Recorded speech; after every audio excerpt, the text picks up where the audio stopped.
Hey everyone, welcome back to the channel. In today's video, I'm going to show you how you can easily make a playlist on YouTube. So for this, first of all, you have to go to youtube.com, and after you are logged into your account, click right here at your profile picture in the top right corner and then click on YouTube Studio.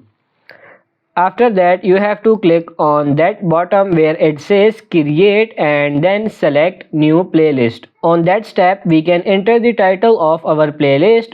After that, we can also enter description, and that's where we can also change visibility. We can set it to public, private or unlisted. Once we are done with that, we can just click on add create. After that, we can go to content, then playlist, and that's where we can find the playlist we have just created. After that, we can click add these three dots.